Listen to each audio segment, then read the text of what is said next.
Hello, dear fans, friends, and subscribers. Welcome to the daily cricket show, Cricket Happenings, and I welcoming you all with the news that England had amassed a very big total. In fact, they put the pressure right on the West Indies in the first Test match, with England amassing 514 runs for 8 declared, with a monumental knock from Alistair Cook, who made his fourth double century in Test cricket, and he made 243.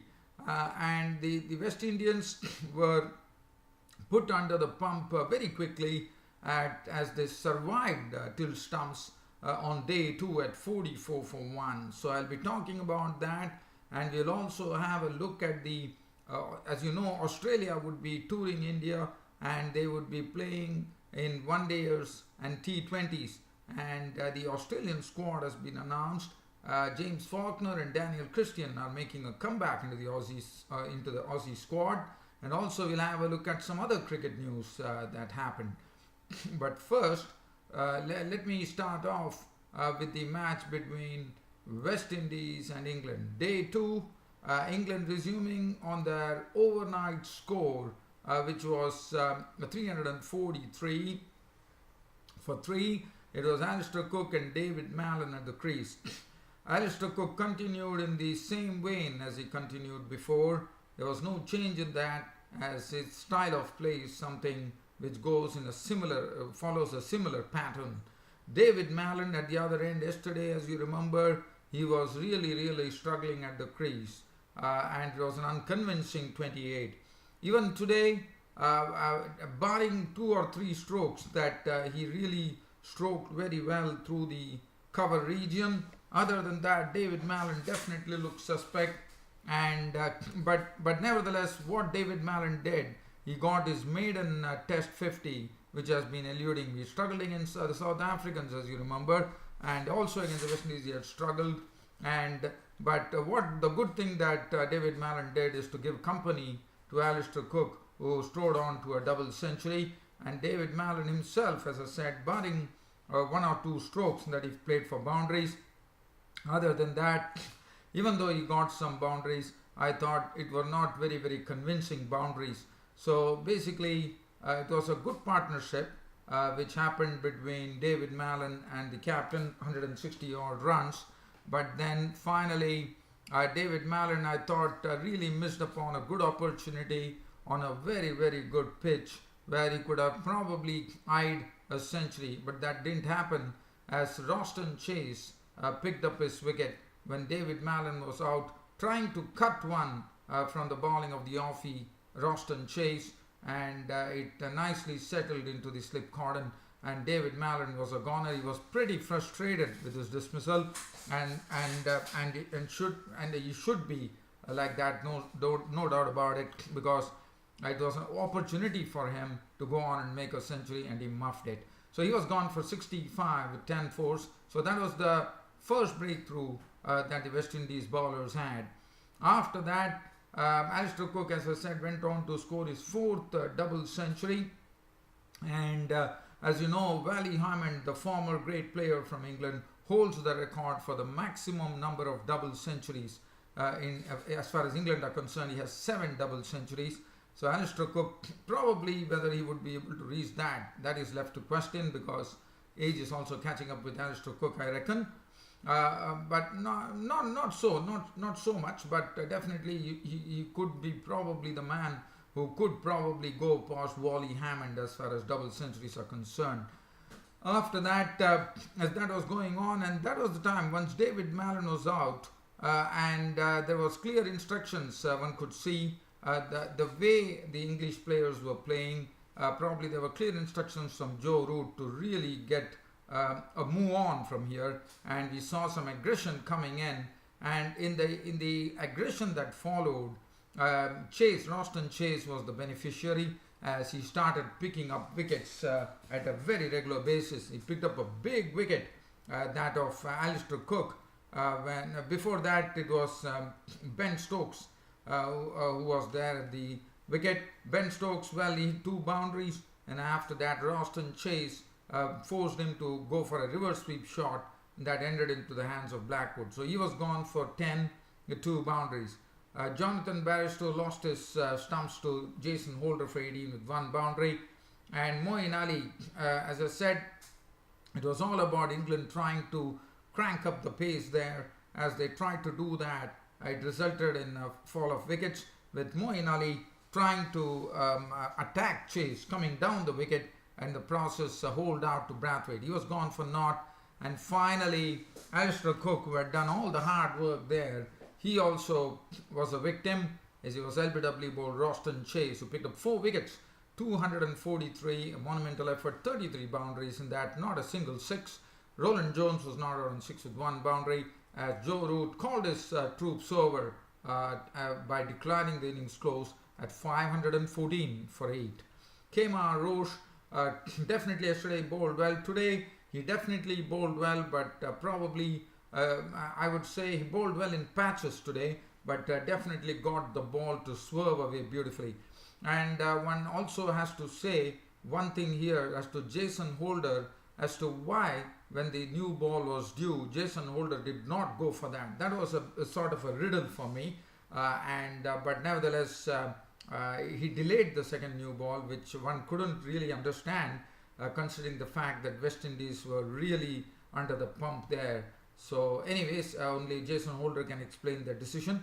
Kemar Roche, 28 overs, 8 maidens, 86 runs and 2 wickets for Kemar Roche. Alzari Joseph, 22 overs, 3 maidens, 109 runs and no wicket. Miguel Cummins, 24 overs, 3 maidens, 87 runs and 1 wicket. Jason Holder, 29.3 overs, 4 maidens, 103 runs and 1 wicket. But Roston Chase really stole the show here.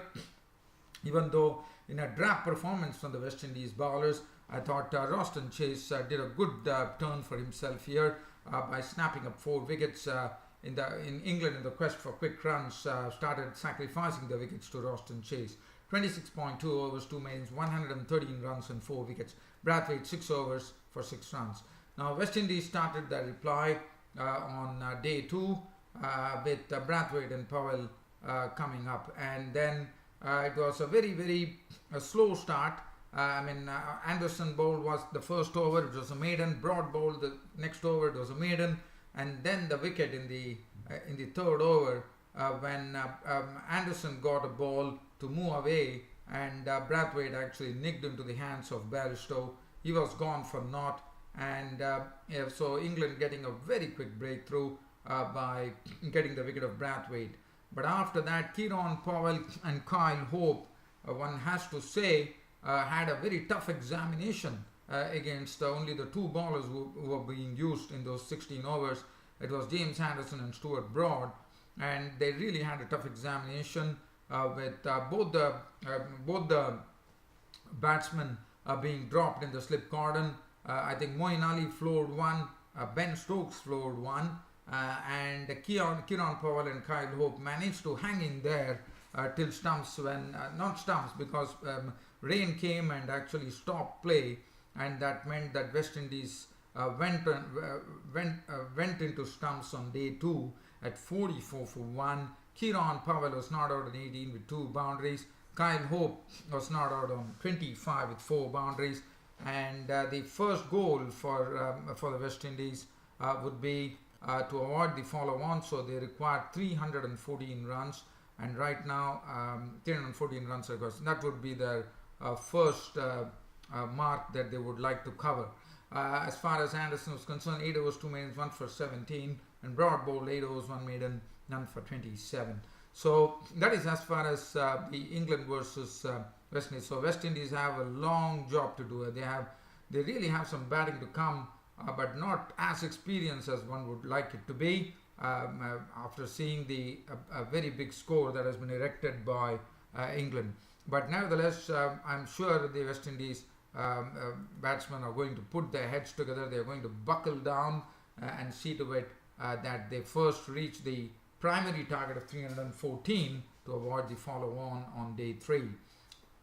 Now, the next thing that I'm going to talk about is some cricket news which is coming in from Australia. As you know, Australia will be touring India. First, they would be going to Bangladesh, and after that, they would be en route Bangladesh. They will be landing in India, and they will be having a whistle stop tour, one could say, because not much, not whistle stop really, one couldn't call it a whistle stop tour, but definitely probably less than a month tour when the Tour of India, the Australian Tour of India takes place between September 17 and October the 13th. So the ODI squad has been named. Stephen Smith will captain the squad as expected. David Warner was hit on the head, hit on the neck, as you remember, by Josh Hazlewood in the nets, would definitely be a part, no doubt about it. Ashton Agar. Now Ashton Agar, I'm told that he's doing a very good job right now. He has become a much better bowler. That's what the news is coming in the I mean from the selector's point of view. Ashton Agar has been doing a good job. Hilton Cartwright is a very good hitter of the ball, and he can be classified as, so Ashton Agar and Hilton Cartwright both can be classified as good all-rounders for Australia. Nathan Coulter-Nile, and Nathan Coulter-Nile, they are also expecting a lot from Nathan Coulter-Nile. He's coming back after an injury, I suppose. And Nathan Coulter-Nile is someone that the Aussie think tank feels that he could play a very good role against India on Indian wickets. Patrick Cummins with all his searing pace against India, and James Faulkner. James Faulkner makes a comeback into the Aussie squad after quite a long time, so he comes back. Aaron Finch, Josh Hazlewood, Travis Head, who has been very consistent now over the years, I would say. Glenn Maxwell, Marcus Stoinis is also there. Matthew Whitwick, given Adam Zampa. So that's the composition of the one-day international squad that has been selected to tour India. The T20 squad has a bit of a slight change in it. Stephen Smith, David Warner, Jason Behrendorff, who has scored a lot of runs there in Australian domestic cricket. He has been given the nod. So that Jason Behrendorff has scored a lot of runs, and National T20 selector Mark Raw has said that he has been a very good performer for the Perth Scorchers. So he gets his opportunity. Dan Christian makes a comeback into the Aussie squad for the T20s. As you know, he's a sort of a complete package, Dan Christian. Nathan Coulter-Nile, Patrick Cummins, Aaron Finch, Travis Head, Moises Henriques also comes back. Glenn Maxwell, Tim Payne would be the wicketkeeper for the team. Kane Richardson and Adam Zampa. So that's the composition. So Australia touring India from September 17 to October 13. First they go to Bangladesh and then they get on to India. Now let's have a look at some other cricket news. The other cricket news I can say, as you know, the World Cup is in the year 2019. It's going to be played in England, and one knows that it's going to be a qualification phase. So basically, the reason I'm talking about that is because Sri Lanka and West Indies have not directly qualified as yet. They still have to do a lot of work. Sri Lanka, as you know, the 5-match ODI series which is coming up between India and Sri Lanka, where Sri Lanka, if at all they want to have a direct entry into the World Cup, all that they have to do is to win 2 one-day internationals against India, and they would have directly qualified. As far as West Indies are concerned, West Indies are the ones who are under extreme pressure, I would say, because what they have to do, I'm trying to see whether I can talk about it to you. West Indies will say once Sri Lanka has 2 wins, it basically, I'm told that West Indies would be left out, because a cut-off date is coming, and West Indies have a very tall order.